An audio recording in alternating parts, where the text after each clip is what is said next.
मामला अब किस तरफ जाएगा, ये बड़ा सवाल है। हमारे साथ इस पर बातचीत करने के लिए कई मेहमान जुड़ गए हैं। शहजाद पूनावाला हमारे साथ जुड़ गए हैं, जो कि भारतीय जनता पार्टी के राष्ट्रीय प्रवक्ता हैं। संजीव झा जी हमारे साथ जुड़ गए हैं, जो कि आम आदमी पार्टी के विधायक हैं, आम आदमी पार्टी के प्रवक्ता हैं। आप दोनों का बहुत बहुत स्वागत है। इसके अलावा हमारे साथ प्रेम कुमार जी जुड़ गए हैं, जो कि राजनीतिक विश्लेषक हैं। अवधेश कुमार हमारे साथ जुड़ गए हैं, जो कि वरिष्ठ पत्रकार हैं। आप सभी मेहमानों का बहुत बहुत स्वागत है। शुरुआत शहजाद मैं आप ही से कर लेता हूं, क्योंकि आपने आरोप लगाया इस बस घोटाले को लेकर। ये पूरा दरअसल आप आरोप समझाइए कि आपने किस आधार पर यह आरोप लगाया है, और चूंकि अब इसको उपराज्यपाल ने भी मंजूरी दे दी कि सीबीआई जांच होगी, तो आपको लगता क्या है कि इसमें क्या निकलकर सामने आएगा? पहली बार इतिहास में कोई व्यक्ति आकर कहता है, सौरभ भारद्वाज की पीसी मैंने सुनी कि करप्शन और रूल तो टूटा है, पर ये बोनाफाइड करप्शन है, ये बोनाफाइड रूल तोड़ने का काम किया है। उन्होंने कहा ये बोनाफाइड कार्य किया है, और वो कौन से बोनाफाइड रूल तोड़े मैं आपको एक एक करके गिनवाना चाहता हूं। मिनिस्टर ऑफ ट्रांसपोर्ट को चेयरमैन ऑफ टेंडरिंग कमिटी नहीं बनाया जा सकता, बनाया गया। DIMTS जिसको बिड मैनेजमेंट का काम दिया था कंसल्टेंट के रूप में, उसको बिना कोई प्रॉपर प्रोसीजर अपॉइंट किया गया ताकि वो बिड को मैनिपुलेट कर सके। ये GIFR और CVC रूल्स को वायलेट करके किया गया। अब बिड के अंदर जो इरेगुलरिटीज हुई, दरअसल 1000 बस जो खरीदनी थी, 400 BS4 और 600 BS6 की खरीदनी थी, समझ गए? तो दो अलग अलग टेंडर थे, एक नहीं था 1000 बस का टेंडर, दो थे, 400 के और 600 के। तो टाटा ने दोनों का टेंडर दिया था, 400 का 600 का जो उनका था, टाटा ने अलग अलग दिया था। पर एक कंपनी JBM जिसने 1000 बस का एक टेंडर दिया था, जो कि एक सिंगल बस का था, वो नहीं किया जा सकता था। फिर भी उसकी प्राइस हायर होने के बावजूद भी JBM को चुना गया, और JBM को टाटा के BS4 के रेट के हिसाब से बस जो कि उन्होंने टेंडर उसके लिए दिया नहीं था, टाटा ने 600 बस के लिए टेंडर दिया था BS6 का। उसके रेट को मैनिपुलेट करके JBM का एक रेट तय करके JBM को उसका ठेका दे दिया, उसका कॉन्ट्रैक्ट दे दिया। और ये पूरा स्कैम जो है, ये OP अग्रवाल कमेटी की एक बिठाई गई, उसने भी रिपोर्ट दी कि ये स्कैम हुआ है। अब इसके आधार पर एक फ्रेश शिकायत आई, चीफ सेक्रेटरी ने 1 महीने उस पर जांच करवाई, सारे डिपार्टमेंट से जवाब मंगवाए और फिर फाइनल रिपोर्ट दी, जिसके आधार पर ये आज CBI प्रोब ऑर्डर की गई है। अब ये कह रहे हैं कि CBI ने पहले क्लीन चिट दे दी। अनुराग जी, मैं आपको ये झूठ का भी जवाब देता हूं। जो पहले CBI की पी हुई थी, वो एनुअल मेंटेनेंस कॉन्ट्रैक्ट वाले एस्पेक्ट पे थी। जो बस दिए गए 850 करोड़ के बस, उस पे 3500 करोड़ का AMC एनुअल मेंटेनेंस कॉन्ट्रैक्ट। आप यकीन कर सकते हैं इस देश दिल्ली में क्या हो रहा है? एक 850 करोड़ की नई बस खरीदते हैं, उस पर 3500 करोड़ का AMC, और ये AMC का रेट 4 रुपए प्रति किलोमीटर 2013 में था। इन्होंने मन मुताबिक 45 रुपए प्रति किलोमीटर का रेट दे दिया AMC के लिए। आप समझ सकते हैं कितना बड़ा घोटाला। तो वो पी उस विषय में थी, ये CBI की इंक्वायरी इस विषय में है, जो कि मैंने आपको वायलेशन गिनाए हैं। इनके पास जवाब शराब घोटाले पे, हवाला घोटाले पे, क्लासरूम घोटाले पे होता नहीं है, तो ये व्हाट अबाउट और विक्टिमहुड कार्ड है। ठीक है शहजाद भाई, मैं आ रहा हूं आपके पास। पुलकित नागर भी हमारे साथ जुड़ गए। पुलकित, मैं आपका रुख करूं, लेकिन अगर सीधा सवाल पूछा गया है शहजाद पूनावाला की ओर से, तो मुझे लगता है कि जवाब संजीव जी आपको देना चाहिए। संजीव जी, जो आरोप लगा रहे हैं, क्योंकि आप लोगों ने कहा कि गलत जांच बैठा दी गई है, क्योंकि इस पूरे मामले में पहले ही CBI क्लीन चिट दे चुकी है, उसको लेकर शहजाद चैलेंज कर रहे हैं। वो जो आरोप लगा रहे हैं, उसको लेकर क्या क्लियरिफिकेशन देंगे? देखिए, मुझे लगता है कि आजकल भारतीय जनता पार्टी और LG मुझे लगता है कि अपनी जांच से बचने के लिए और देश को गुमराह करने के लिए इस तरह की तमाम फितरत अपनाती है। उनकी पूरी कोशिश है कि हम ये साबित कर दें कि हमारे जैसे ही लोग हैं।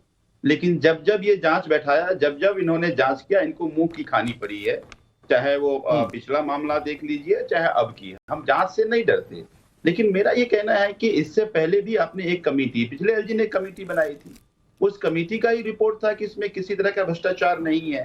और पहले से जो अभी शहजाद भाई कह रहे हैं कि पहले भी CBI की जांच हो गई थी, उस जांच में तो कुछ नहीं मिला आपको। मुझे नहीं लगता है कि ये मुझे संवैधानिक पद पे LG साहब आए हैं, लेकिन मुझे नहीं लगता है कि संवैधानिक पद की गरिमा को समझते हैं या इनके क्या अपने काम है वो समझते हैं। मुझे लगता है केंद्र सरकार ने एक ऐसे पहलवान को भेजा जो रोज कुश्ती लड़ने के लिए आ जाता है, हमें तुमको हराना है, तो रोज अपने ही सरकार के खिलाफ उलूल जुलूल तरह की जांच बैठाते हैं। एक बात बताइए आप, ये बात आ क्यों रही है? रोज परेशान क्यों LG साहब हैं? हमने लगातार LG साहब पे कुछ गंभीर आरोप सदन में लगा। जब वो खादी ग्रामोद्योग के जब वो चेयरमैन थे, हमने उनको कहा कि एक तो नोटबंदी के दौरान अपने नोट बदलने के आप पे आरोप है, उस CBI जांच हो। दूसरा, हमने उनको कहा कि आप मुंबई में अपनी बेटी को आपने कॉन्ट्रैक्ट दिया, उसकी जांच हो। और तीसरा बहुत गंभीर आरोप था कि 4.5 लाख एम्प्लॉई है, पटना हाईकोर्ट का जजमेंट था कि सबके अकाउंट में पैसे जाना चाहिए। संजीव जी, आप इस पूरे मामले पर बात तो कह रहे हैं, इसको बहुत विस्तार से सुनना और समझना भी चाहिए, लेकिन सवाल जो पूछा शहजाद ने वो ये पूछा कि अगर टाटा के पास बिडिंग थी तो किसी और कंपनी के पास वो गई कैसे। दरअसल वो जो तकनीकी बिंदु उठाकर सवाल पूछना, मैं चाहता हूं कि आप उस पर कट टू द कट जवाब दे दें। अगर संजीव जी नहीं, मैं उस पे भी मैं उस पे बिल्कुल आता हूं, मैं उस पे बिल्कुल कट टू कट जवाब दूंगा। पर मेरा ये कहना है कि ये जो आरोप थे उनपे कि 4.5 लाख एम्प्लॉय हैं, लोग कहते हैं घोस्ट एम्प्लॉय हैं, उनके बैंक अकाउंट पैसे जाने चाहिए, 1.5 लाख एम्प्लॉय के ही बैंक अकाउंट खुले, बाकी के बैंक अकाउंट नहीं खुले, तो इसकी सीधे जांच हो तो एलजी घबरा गए हैं। अब ये आरोप जब आप लगा रहे हैं, नहीं संजीव जी मैं माफी के साथ रुक रहा हूं आपको, आप फिर एलजी के पास चले गए। मुझे लगता है पहले बात इस पर होनी चाहिए कि आप पर जो आरोप लगे उस पर आपका स्टैंड क्या है। दोनों बातें हम, ये पहला स्टैंड तो ये है कि बार बार जिस तरह से पहले जांच करके जिस तरह से पहले आरोप लगाया, इनको मुंह की खानी पड़ी, इस पर मुंह की खानी पड़ेगी, क्योंकि मतलब आप जांच को समर्थन दे रहे हैं। संजीव जी, आप जांच को समर्थन दे रहे हैं। हम नहीं डर रहे। देखिए, हम जांच से कहां डरते हैं, हम तो बार बार आपने जांच किया भाई, आपने मनीष जी के यहाँ भी जांच किया, आज तक पूछ रहा हूं कि भाई सीबीआई को क्या मिला बता दो, आज तक बता नहीं पाए। मुझे ये लगता है, और कितनी जांचें हो चुकी हैं, जांच से हम कहां घबराते हैं। लेकिन मेरा ये कहना है कि दिल्ली के संवैधानिक पद पर बैठे व्यक्ति, जिनको दिल्ली सरकार के मुखिया भी हैं, दिल्ली शहजाद 10 सेकंड में अपनी बात कीजिए, मेरे साथ पुलकित भी जुड़ गए। संजीव जी 1 मिनट, शहजाद कुछ सवाल उठा रहे हैं, मैं फिर उसके बाद पुलकित का रुख करूंगा। शहजाद भाई प्लीज। हमारे साथ 2 वरिष्ठ राजनीतिक विश्लेषक पत्रकार भी बैठे हैं, आप भी एक पत्रकार, ये बहुत बड़ा देश का चैनल है। इन्होंने कहा कि पुरानी कमेटी ने कोई खामी नहीं पाई बस वाले विषय में। मैं आपको कमेटी की रिपोर्ट का पॉइंट नंबर 3 पढ़कर सुना रहा हूं। The 3-member committee found violations in GFR 2017 in the AMC contract of the buses. Delhi government ensured only 2 companies could take part in the tendering process. It did not set any benchmark price in the RFP. There is no record of any internal cost assessment. Further, the committee report says that the RFP for AMC did not mention any method of evaluation for arriving at the lowest bid value. ये कह रहे झूठ, इतना बड़ा झूठ times of Bharat पर। मैंने वही सवाल पूछा ना शहजाद भाई, वो बिडिंग वाला ही सवाल मैंने पूछा। संजीव जी अगर कट टू कट उस बिडिंग पर जवाब दे दें। मुझे जवाब दे देने दीजिए। हाँ ठीक है संजीव, बात बताइए, जिस बात की टेंडर नहीं हुई, देखिए 2 बातें हैं। एक तो बीजेपी लगातार कहती है कि दिल्ली में बसेज नहीं है, बसेज नहीं है, बसेज नहीं है, लेकिन बसेज का टेंडर जांच के नाम पे टेंडर नहीं होने देते। अरे जिस बात का टेंडर नहीं हुआ, जिसका टेंडर अवार्ड नहीं हुआ, तो भ्रष्टाचार कैसे हो जाएगा। तो मैं इसलिए इनको कह रहा हूं कि कोशिश की है कि किसी तरह से दिल्ली का काम इंस्टॉल हो जांच के नाम पे। हमने कहा कि आप जांच में बता दो क्या क्या कमियां हैं, आप जो सारी कमियां बता देंगे ठीक है। मुझे लगता है शहजाद भाई 1 मिनट, अब मैं संजीव जी आपके पास भी आ रहा हूं, शहजाद भाई आपके पास भी आ रहा हूं, पुलकित हमारे साथ जुड़ रहे हैं। पुलकित, आपने सौरभ भारद्वाज की प्रेस कॉन्फ्रेंस देख ली, शहजाद लगातार सवाल उठा रहे, उनको भी सुन लिया, और उसके साथ साथ संजीव जी जो कि बहुत मजे हुए प्रवक्ता हैं, उनको भी आपने सुना कि वो किस तरीके से इस पूरे मामले को डिफेंड कर रहे हैं। लेकिन सवाल उठाने का मौका कहां मिल रहा है, इसको कैसे समझे पूरे मामले को। देखिए, अगर पूरे मामले को समझे, हालांकि पुराना मामला है, इस पे पहले भी जो पुराने एलजी थे उन्होंने भी 3 मेंबर्स की कमेटी बनाई थी, सीबीआई को ये मामला गया था। तो आम आदमी पार्टी अब ये बात सामने कर रही है कि जब पहले भी इस पर जांच हुई और टेंडर इशू नहीं हुआ, तो उसके ऊपर फिर आरोप कैसे। हालांकि अभी आज भी पीसीओ का दौर शुरू होने वाला है, थोड़ी देर बाद दुर्गेश पाठक की पीसी है, फिर दूसरी पीसी है, तो इस पर एक राजनीतिक लड़ाई होती हुई दोबारा से एक बार नजर आ रही है इस मुद्दे के ऊपर। जो टेंडर का प्रोसेस था उस पर उस समय भी सवाल उठे थे, जिस पर पुराने एलजी ने एक 3 मेंबर्स की कमेटी भी बनाई थी। जी जो अभी आपका रिएक्शन सामने आया पुलकित, मेरे पास अभी उसका कुछ कंटेंट आया, उसमें लिखा हुआ है यस व्हाट आप is saying is right, there is an ongoing parliamentary inquiry in case of low floor bus. अगर आप इस पूरे मामले को और बेहतर तरीके से बता पाए पुलकित। देखिए, आम आदमी पार्टी ये कह रही है कि ना तो इसमें टेंडर हुआ, जब टेंडर हुआ ही नहीं तो भ्रष्टाचार कैसे हो गया। दूसरी बात, इस मामले की जांच पहले कराई गई और उसके बाद अब दोबारा से एक कंप्लेंट को जोड़कर दोबारा से कहा जा रहा है कि सीबीआई इसकी जांच करे। तो ये क्या है, इसको लेकर वो उपराज्यपाल को घेरने में लगे हुए हैं। जी ठीक है, शहजाद हाथ उठा रहे। शहजाद भाई जल्दी से अपना प्लीज सवाल पूछिए, क्योंकि इस पूरे मामले में आम आदमी पार्टी के पास एक स्ट्रांग बिंदु ये कि अगर हम लोगों ने खरीदी नहीं, बस बिडिंग हुई नहीं, तो फिर सवाल किस आधार पर आप लोग उठा सकते हैं। हाँ, मैं आपको बता रहा हूँ, बस इसलिए नहीं खरीदी गई क्योंकि उन्होंने जैसे बिड बनाई थी और जो उन्होंने वायलेशन किए थे उस पर हमारे सचेत और जागरूक बीजेपी के नेताओं ने आवाज उठाई और उसमें तुरंत जांच करवाकर उस पर रोक लगाई। देखिए, बस खरीद के आए तभी भ्रष्टाचार हो, ये जरूरी नहीं। अगर आपने रूल वायलेट किए हैं, जैसे डीआईएमटीएच को अपॉइंट किया उन्होंने, जैसे Kailash Gehlot tender management committee के हेड बने, जैसे उन्होंने सारे रूल्स वायलेट करके जेपीएम को दिया, वो बस आई नहीं क्योंकि उसको रोका गया, क्योंकि वो फॉल्टी प्रोसेस था। मैं यहाँ पर 2 वरिष्ठ पत्रकार बैठे हैं, उनसे पूछे जरा कि केवल और केवल बस आ जाती तब भ्रष्टाचार होना जरूरी नहीं है। ये तो हुए हैं, पहला वाला एएमसी को लेकर हुआ जहां पर 800 गुना बढ़ाकर एएमसी दे दिया गया था, और दूसरा वाला जो टेंडरिंग है वो जीएफआर और सीबीसी के रूल्स को वायलेट करके बसेस एक ऐसे प्लेयर को दिया गया जिसको नहीं देना चाहिए था, जो टेंडर कंडीशंस के वायलेशन थे, उस पर जवाब नहीं दे रहे। और ओपी अग्रवाल कमेटी ने इनको इंडाइट किया था। संजीव झा एक विधायक है, मेरे भाई है, दोस्त है, पर वो झूठ बोल रहे हैं, उनसे एक्सपेक्टेड नहीं था। ठीक है संजीव जी, प्लीज बहुत जल्दी से, फिर मैं उसके बाद वरिष्ठ पत्रकारों के पास जाता हूं। देखिए, मैं बार बार एक बात कह रहा हूं, एक बात समझिए आप। कि पहली बात कि इन्होंने कहा, इन्होंने एक कमेटी बनाई, कमेटी में कहा कि टेंडर प्रक्रिया में कुछ गलतियां, हालांकि कहा कि उसमें कोई बड़ी गलतियां नहीं है, कुछ प्रोसीजर एरर है। तो हमने कहा कि भाई ठीक है, आप बता दीजिए, जब आप बता दीजिएगा कि ये प्रोसेस क्या है, उसी प्रोसेस से हम टेंडर करेंगे। तो मेरा ये कहना है कि अगर मान लीजिए हम उस प्रोसेस को वायलेट करते हुए टेंडर करके काम अवार्ड होता तो भ्रष्टाचार होता। अरे मैं पहले नहीं, शहजाद कह रहे हैं ना संजीव जी, शहजाद कह रहे हैं कि सिर्फ आप पैसों के लेन देन को लेकर ही भ्रष्टाचार नहीं होता है, उसकी इंटेंशन को लेकर भी शहजाद सवाल उठा रहे हैं। नहीं, इंटेंशन क्या है, आप एक बात बताइए। हाँ, वो कह रहे हैं लॉ वायलेट किया आपने, नियमों को तोड़ा है आपने सर, जो ग्लोब। हाँ जी जी प्लीज। आपने एक कमेटी बनाई, उस कमेटी ने कहा कि चलो मेजर कोई इसमें लैप्स तो नहीं है, कुछ प्रोसीजर लैप्स उसको ठीक कर लीजिए। ऐसा नहीं कहा। हमने कहा कि आप ठीक से सारे प्रोसेस बता दीजिए, उसके बाद हम टेंडर कर लेंगे। इसमें नियत कहाँ है, भ्रष्टाचार कहाँ है? ठीक है, मैं बार-बार शहजाद भाई मेरे साथ 2 और वरिष्ठ पत्रकार मौजूद हैं। इस पूरे पॉलिटिकल इक्वेशंस को हम बेहतरी से समझते हैं अवधेश जी, क्योंकि पहले बात हुई आबकारी मामले की, फिर उसके बाद स्कूलों में जो भ्रष्टाचार हुआ उसको बीजेपी ने सामने लाने की कोशिश की, अब बस घोटाले की बात हो रही है। तो ये जो बातें की जा रही हैं बीजेपी की ओर से, क्या आपको लग रहा है कि एक नया विवाद जो है वो दिल्ली में पनपता हुआ और नजर आ रहा है? क्योंकि हमने देखा किस तरीके से आबकारी मामले पर मनीष सिसोदिया पर जांच बैठी, फिर प्रेस कॉन्फ्रेंस का दौर चला, पॉलिटिक्स काफी ज्यादा होती रही। तो क्या एक नए भ्रष्टाचार को सामने लाकर बीजेपी ठीक उसी तरीके के प्रोसीजर को वापस हम दोहराता हुआ देख सकते हैं क्या दिल्ली में? देखिए, इसके दोनों पहलू हैं। एक तो आप पॉलिटिकल सवाल कर रहे हैं, वो पहलू है ही है, लेकिन ये मामला बीजेपी से ज्यादा तो एलजी का था, जो अभी चर्चा हो गई है। 3 सदस्यीय समिति ने उसने रिकमेंडेशन दिया था, इसमें प्रिलिमिनरी इंक्वायरी जरूरी है और एफआईआर दर्ज किया जाना चाहिए। ऐसा तो पहले इस पर आ चुका है। दूसरा, अभी भी ये मामला सीबीआई इंक्वायरी के लिए गया हुआ है, और ये कहना आज तो कह रही है कि हमने तो टेंडर हुआ ही नहीं, खरीद किया ही नहीं, तो उसी ढंग से आबकारी नीति तो उन्होंने बदल दी है, तो उसमें भ्रष्टाचार का जांच होना ही नहीं चाहिए।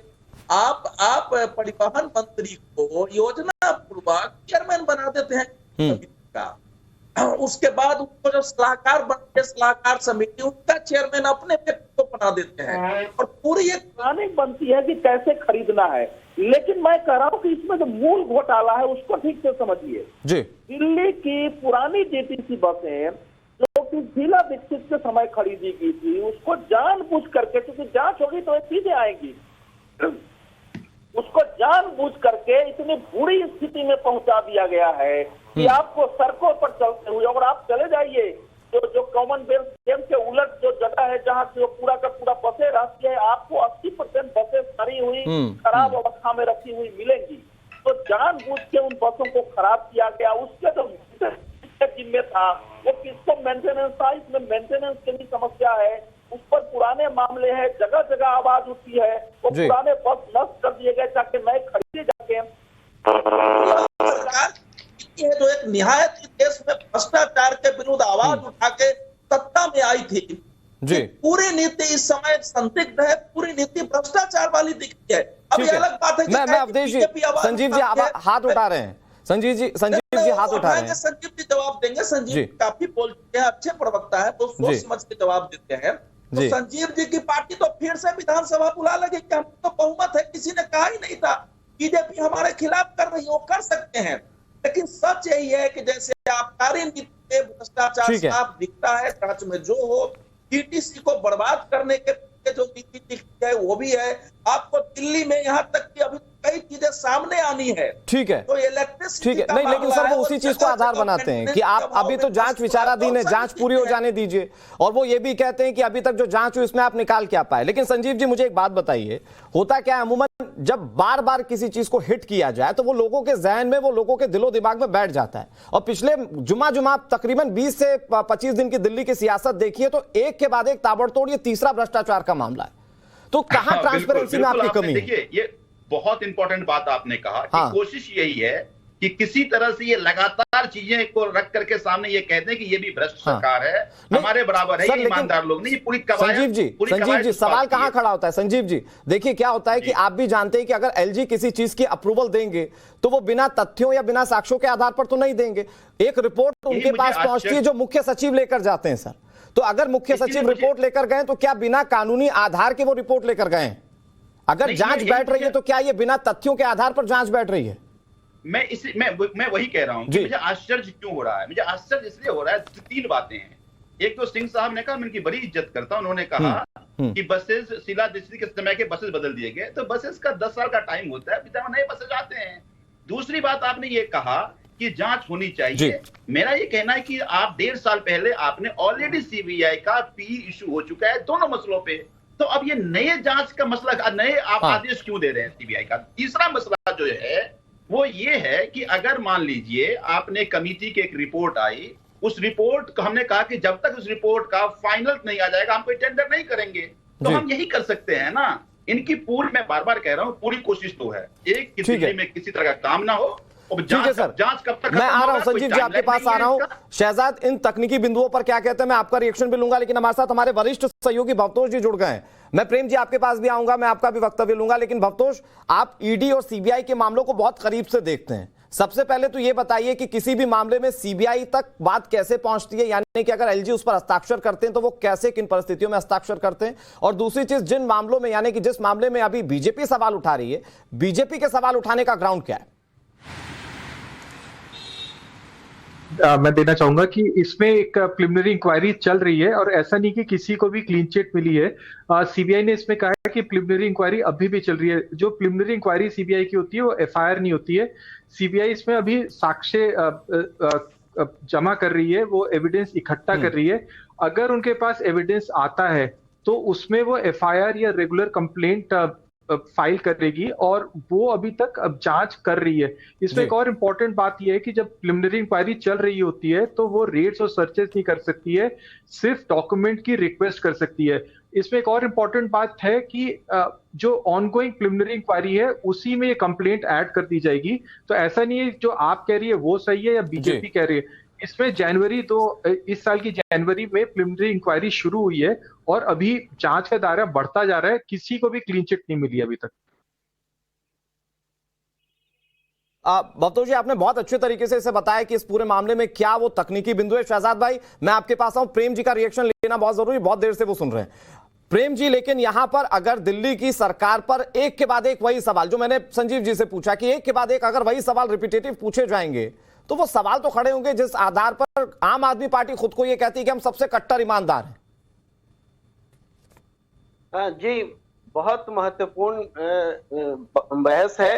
देखिए एक ऐसी स्थिति है कि पूरे सरकार को ही भ्रष्ट बताने और उस हिसाब से साबित करने की नौबत पैदा हुई है। आमतौर पर सीबीआई जांच का आदेश जो है राज्य सरकार की सिफारिश पर होता है, लेकिन यहाँ तो राज्य सरकार को वो अख्तियार भी नहीं है और एलजी का जो है इस्तेमाल राज्य सरकार के खिलाफ हो रहा है। अगर राज्य सरकार ने वाकई भ्रष्टाचार में वो शामिल है, वाकई कानून को वो तोड़ रही है, तो फिर राष्ट्रपति शासन लगा दीजिए, वो किस लिए होता है।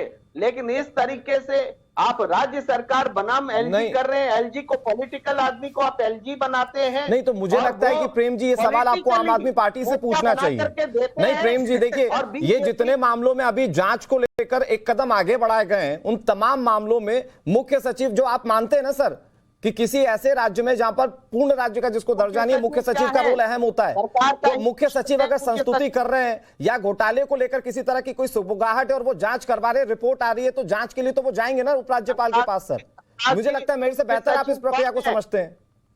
अनुराग जी, मुख्य सचिव कौन है? किनके निर्देश पर वो जांच कर रहे हैं? ऐसे तो सर आप सारी मशीनरी पर सवाल उठाएंगे ना। जी मुझे लगता है अवधेश जी जवाब देंगे। शहजाद मैं आ रहा हूँ। अवधेश जी ये ऐसे तो सारी मशीनरी सवालों के घेरे में रहे हैं। अवधेश जी घेरे में है। अरे प्रेम जी, कोई भ्रष्टाचार का आरोप लगा है, उस पर जांच तो होने दीजिए। आप तो पहले ही सर्टिफिकेट दे रहे हैं। एलजी भी गलत, चीफ सेक्रेटरी भी गलत, जो कमेटी बनी वो भी गलत। ठीक है, किसने मैं आ रहा हूं ठीक है, आप दोनों के पास में आ रहा हूं, लेकिन पुलकित जरा इस मामले को भी समझाइए।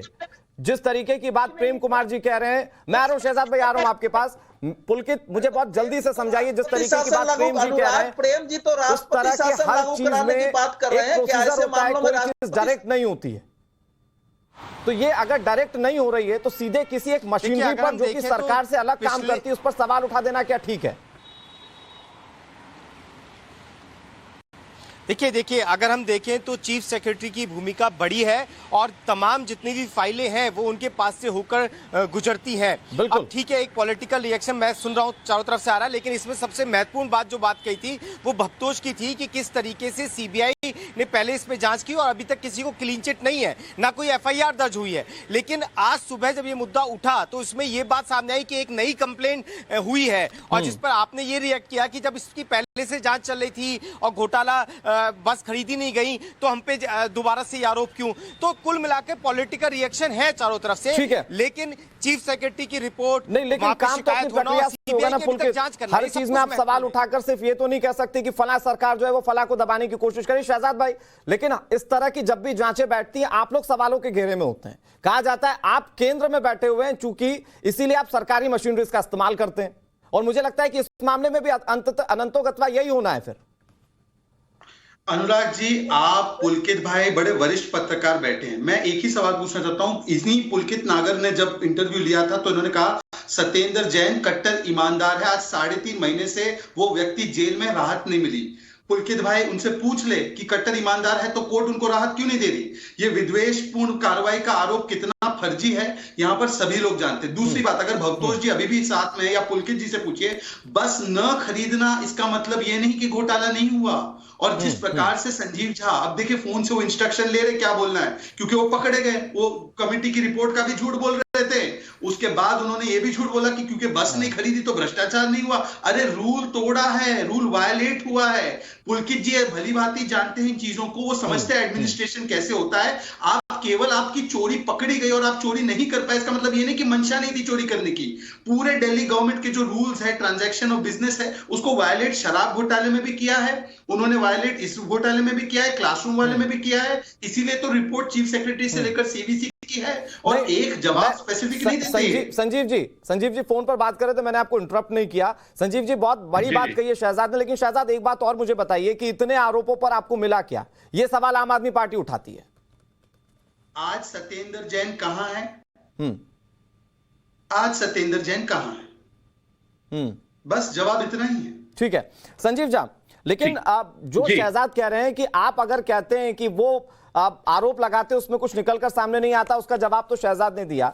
दो और छोटे छोटे बिंदु मुझे समझाइए जो दिल्ली की जनता या देश की जनता आपको लेकर देख रही है, समझना चाह रही है कि अगर आप ये कह रहे हैं कि पहले सीबीआई की पूरी रिपोर्ट में कहीं आपके खिलाफ कोई कार्रवाई की बात नहीं कही, तो सर क्लीन चिट तो उसमें भी नहीं दी गई जो भवतोष बता रहे हैं। दूसरी बात यह कि अब तो नई तरीके की उसमें शिकायत दर्ज करवाई गई है जिस पर संशोधन करते हुए या जिस पर शोध करते हुए मामला एलजी के पास भेजा गया और उसके बाद अब सीबीआई की जांच की बात कही गई है। तो सर ये तो अलग मामला है जिसको आप एक इंटरलिंक करने की कोशिश कर रहे हैं। आप भी समझते होंगे। एक चीज बताइए जी, एक ही उसी क्राइम की ऑलरेडी पीई चल रही है, पिछले 1.5 साल से सीबीआई उसकी जांच कर रही है। तो फिर नए कंप्लेन पे नए आदेश की क्या जरूरत है? नहीं जरूरत होनी चाहिए। तो मैं कह रहा हूं कि आखिर ये हो क्यों रहा है, ये समझने की कोशिश कीजिए। पहली बात कि गुजरात में इलेक्शन है और गुजरात में आम आदमी पार्टी को लोग पसंद कर रहे हैं, तो ये साबित करने में लगे हैं आम आदमी पार्टी। नहीं संजीव जी जानते हैं दिक्कत क्या है? दूसरी बात नहीं, संजीव जी एक जवाब देने दीजिए मुझे। संजीव जी, अरे मुद्दा भटक जाएगा ना सर। मैं आपको ज्यादा मौका इसलिए दे रहा हूं ताकि आप क्लेरिफाई कर पाएं, क्योंकि भ्रष्टाचार क्या, मैंने बार बार वही सवाल पूछा सर कि अगर भ्रष्टाचार आम आदमी पार्टी के साथ जुड़ेगा तो कहीं ऐसा ना हो कि परसेप्शन बन जाए।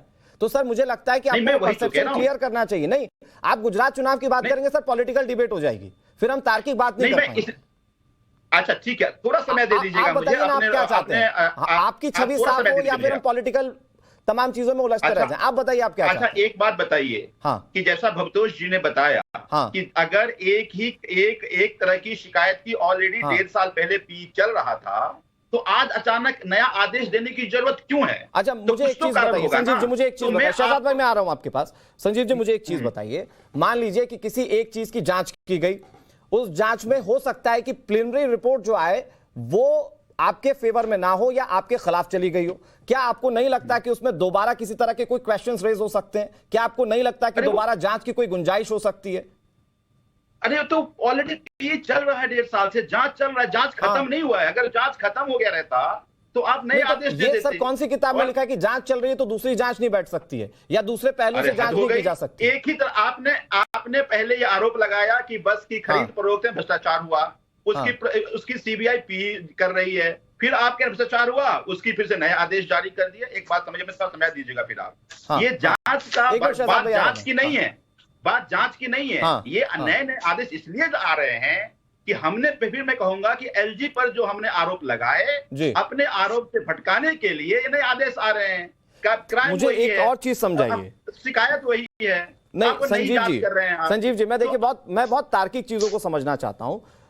देखिए वो संवैधानिक पद पर बैठे उपराज्यपाल हैं, लेकिन आम आदमी पार्टी के सियासत के इतिहास में आज तक ऐसे कोई उपराज्यपाल नहीं रहे जिन पर आप लोगों ने आक्षेप ना लगाए हो।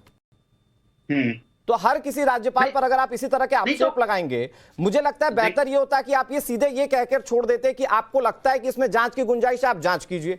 उसके बाद जो तमाम चीजें बीजेपी पर आरोप के तौर पर लगाई जाती हैं या अपने बचाव में कही जाती हैं, सर मुझे लगता है कि वहां से मुद्दे भटक जाते हैं, वहां से फिर शक सुबह खड़े होते हैं। दिल्ली में सरकार चलानी है, आप सब पे जांच बैठा दो और सारा काम रोक दो, दिल्ली का काम नहीं हो, यही सर इस जांच से सरकार का काम कैसे रुका? हम तो बार-बार नहीं संजीव जी, आप तो विधायक है ना, आप तो विधानसभा के सदस्य हैं, इस जांच से सरकार का काम कैसे रुका? अरे आप ऐसी बताइए, 1.5 साल से टेंडर रुका हुआ, 1.5 साल से टेंडर रुका हुआ, क्यों रुका हुआ है? कि हमने कहा कि भाई सीबीआई पहले जांच कर ले, सीबीआई जांच का जब आ जाएगा रिजल्ट फिर टेंडर करेंगे। जैसा टेंडर रुका हुआ है ना, फिर ये कहते हैं बसेज नहीं आ रहे, बसेज नहीं ला रहे, बसेज नहीं ला रहे। आपने अब स्कूल का जांच बैठा दिया, स्कूल के सारे नए कंस्ट्रक्शन काम रुक गए।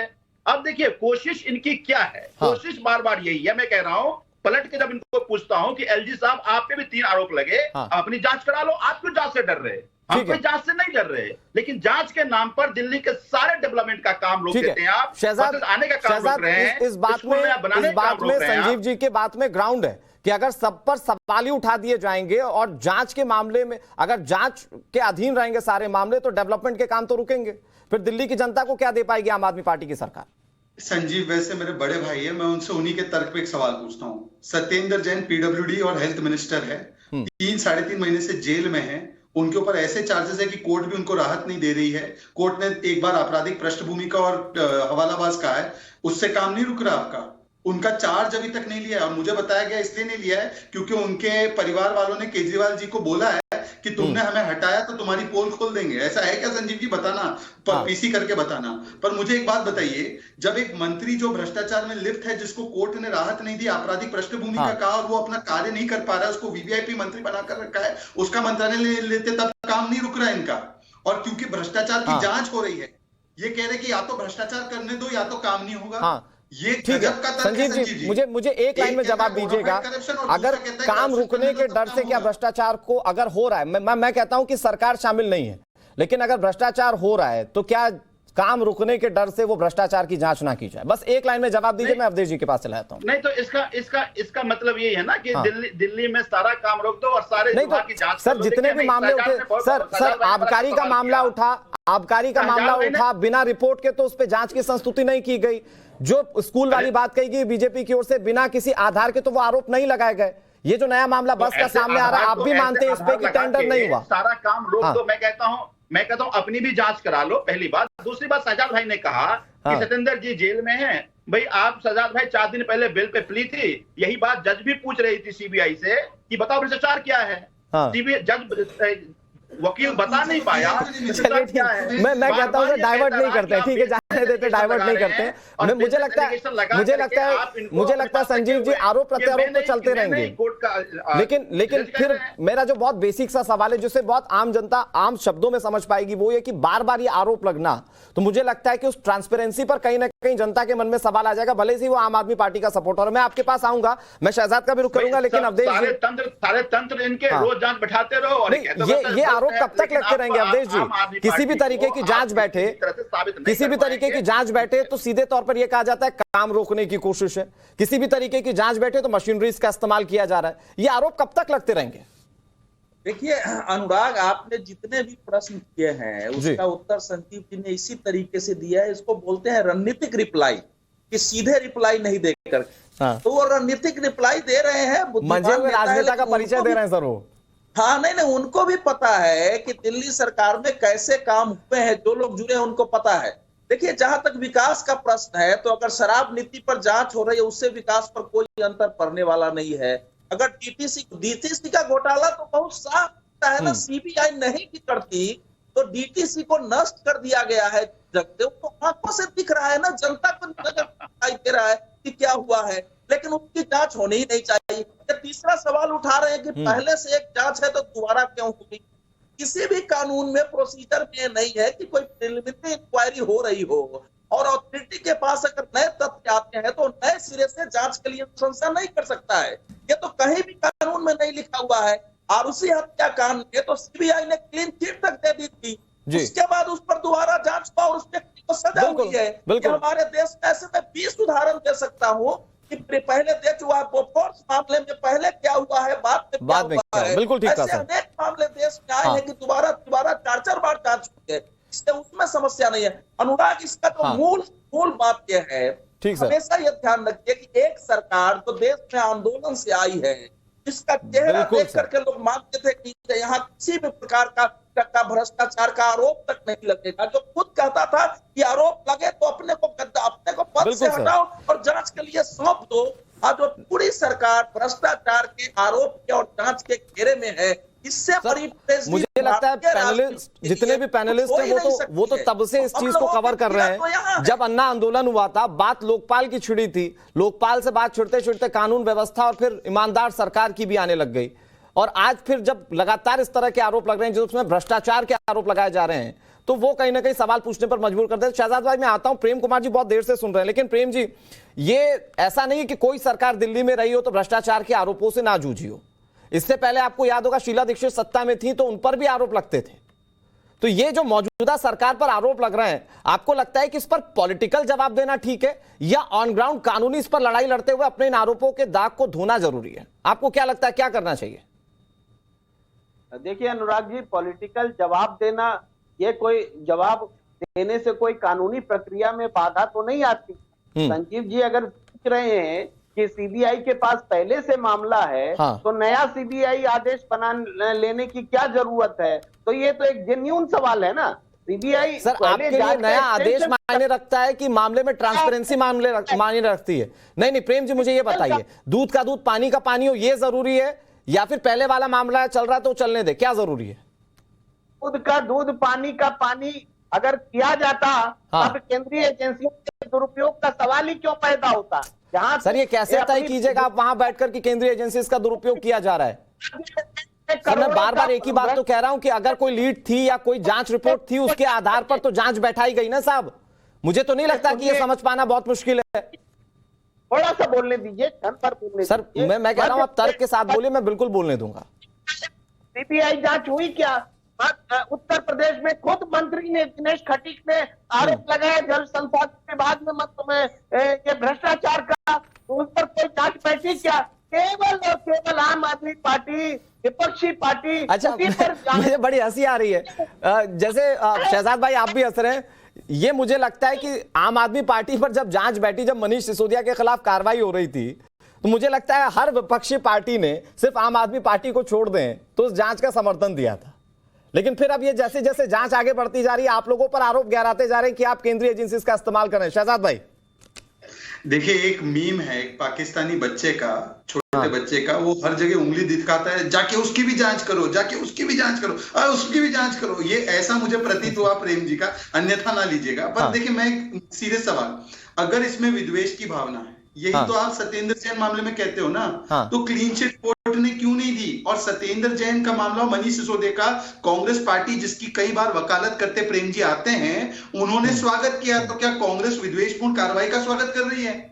हाँ ठीक है प्रेम जी बहुत जल्दी से 10 सेकंड में रिएक्शन दीजिएगा। मैं आ रहा हूं संजीव जी, आपके पास आ रहा हूं। प्रेम जी प्लीज का उदाहरण दे दीजिए आप, हम मान लेंगे कि आप जो है निर्विकार भाव से जांच कराते, आप सरासर दुरुपयोग कर रहे हैं। ठीक है, मुझे लगता है आखिरी जो वक्त है वो संजीव जी का होना चाहिए, और वक्त बचेगा तो अवधेश जी मैं आपके पास आता हूं। संजीव जी, लेकिन मैं कहता हूं कि सारी बातों को अलग एक जनता के पर्सपेक्टिव से आप मुझे इन चीजों को बताइए कि जांच बैठ गई, आप समर्थन भी कर रहे हैं, लेकिन फिर उसके बाद पॉलिटिकल इर्द गिर्द भी जवाब जो है आप लोगों के आते हैं। किस चीज पर ज्यादा जोर होना चाहिए? आप लोग एक लड़ाई लड़कर कानूनी तौर पर अपने आप को यह बताएं कि हम पर जितने भी आरोप लगे वो सारे गलत थे, ज्यादा फोकस इस पर होना चाहिए या राजनीतिक तौर पर बयानबाजियों पर? देखिए, अभी तक जितने हम लोगों पे केसेस किए गए, 90% केसेस में कोर्ट ने कहा कि ये इन पे ये जितने भी आरोप थे, आरोप ठीक नहीं है। दूसरी बात जो बार बार सिंह साहब कह रहे हैं और शहजाद कह रहे हैं, एक बात बताइए, एक ही तरह का एलिगेशन है। अभी भी वही आया कि बसेस के खरीद फरोख्त में भ्रष्टाचार का मसला था और इसकी ये शिकायत आई, पहले भी वही एक ही तरह की शिकायत पे एक जांच है। 1.5 साल हो गए, 1.5 साल से पी बैठा हुआ है, आप फिर वही कर रहे हैं। संजीव जी, मुझे लगता है तीसरी बात, संजीव जी मैं शहजाद को चुनौती देता हूं, मैं शहजाद को चुनौती देता हूं कि 3 हमने एलजी पे आरोप लगाए हैं। अगर इनकी तंत्र अगर ऑनेस्ट है तो नोटबंदी के दौरान पैसे बदलने की जांच हो। अपने मैं कहता हूं कि ठीक है, उसकी भी एक कानूनी प्रक्रिया, संजीव जी उसकी भी एक कानूनी प्रक्रिया, लेकिन मुझे ये भी तो बताइए कि जब से आप अपने पॉलिटिकल करियर को देखिए, सत्ता संभाल रहे, तब से एलजीज पर ही सारे आरोप क्यों? वो तो संवैधानिक पद पर बैठे, उनके पास रिपोर्ट जाएगी, देखेंगे सही है गलत है, उसके हिसाब से आदेश देंगे। प्रधानमंत्री के एलजी दिल्ली के लोगों की भलाई की काम नहीं रहे हैं। शहजाद भाई लास्ट 10 सेकंड है आपके पास। शहजाद भाई को भेजा है जो रोज अखाड़े में कुश्ती कर रहा है और दिल्ली की जनता परेशान है। ठीक है शहजाद भाई, लास्ट 10 सेकंड। दिल्ली को संवैधानिक पद की गरिमा वाले व्यक्ति को भेजना चाहिए ताकि दिल्ली की जनता का काम हो। जी ठीक है संजीव जी, सुन लीजिए। संजीव जी लास्ट रिएक्शन है। ईमानदार आदमी का सर्टिफिकेट नहीं दे सकता। ठीक है संजीव जी, 1 मिनट। हाँ शहजाद भाई जल्दी से। अभी मेरे बड़े भाई संजीव जी ने मुझे चुनौती दी, मैं चुनौती स्वीकारते हुए संजीव भाई से कहता हूँ 2 बजे मनीष सिसोदिया को ले आओ, वो शराब घोटाले पे जवाब देंगे। आपने जो भी बात कही है मैं उसका जवाब दूंगा। 2 बजे अभी आ जाओ। मैं कहता हूँ हम तो बार शहजाद पूछ रहे हैं कि बताइए तो सही कि उस जांच में क्या मिला। आज तक आपका मुंह नहीं खुला कि आखिर सीबीआई जांच में क्या मिला। 17 दिन हो गए, ये बता दो जांच में क्या मिला। कुछ नहीं मिलने वाला आपको।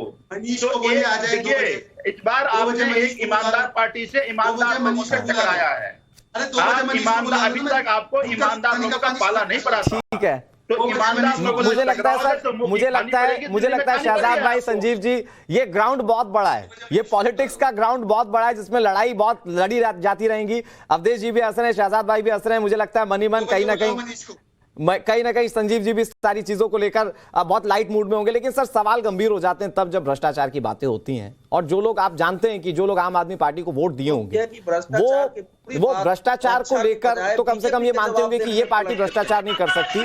फ्रीक्वेंटली आरोप लगेंगे तो सर आपको अपने मशीनरीज पर ट्रांसपेरेंसी को लेकर कुछ ना कुछ करना जरूर पड़ेगा ताकि इस तरह के आरोपों को कम से कम रोका जा सके। बहुत शुक्रिया शहजाद भाई आपका हमारे साथ जुड़ने के लिए, संजीव झा जी आपका हमारे साथ जुड़ने के लिए, प्रेम कुमार जी आपका हमारे साथ जुड़ने के लिए, और अवधेश जी आपका हमारे साथ जुड़ने के लिए। पुलकित का भी बहुत बहुत शुक्रिया जिन्होंने हमें तमाम जानकारी दी। रुकना यहाँ बहुत छोटे से